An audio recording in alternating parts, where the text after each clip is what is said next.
Very good morning dear friends. Today we are going to take one more question. Question आपके सामने मौजूद है. Question इस तरीके से कि शुरू में आपको ब्लैंक दिया गया है. Dash dash dash he started working on the problem that had been awaiting disposal for a long time.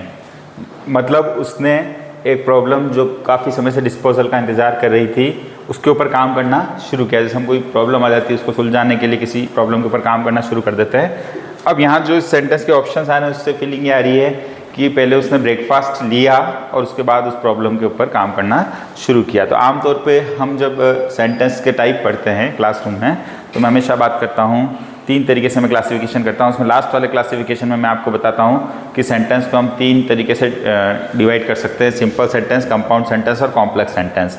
और हम 2 सेंटेंस को जोड़कर हमेशा कंपाउंड या कॉम्प्लेक्स सेंटेंस बनाए ऐसा ज़रूर नहीं है.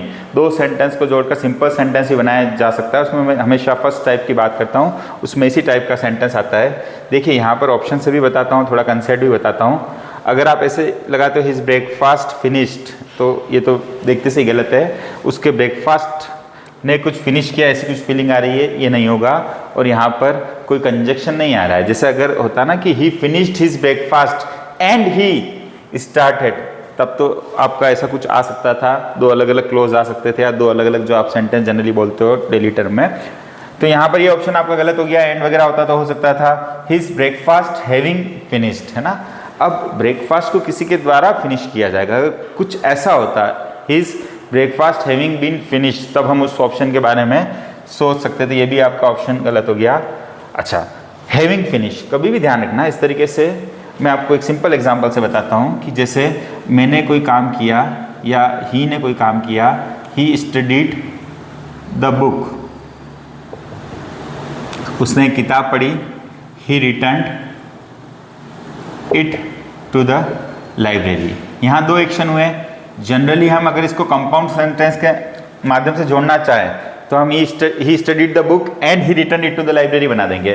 बट हम उसको सिंपल सेंटेंस ही रखना चाहें, है ना, तो हम चूंकि एक काम के बाद दूसरा काम हुआ है तो हैविंग प्लस वर्ब की थर्ड फॉर्म का प्रयोग करते हैं. यहाँ पर हम इसको किससे जोड़ेंगे मतलब हैविंग का प्रयोग करेंगे वर्ब की थर्ड फॉर्म, है ना. तो हम इस तरह बनाएंगे हैविंग स्टडीड द बुक, किताब को पढ़ चुकने के बाद उसने इसे लाइब्रेरी को लौटा दिया.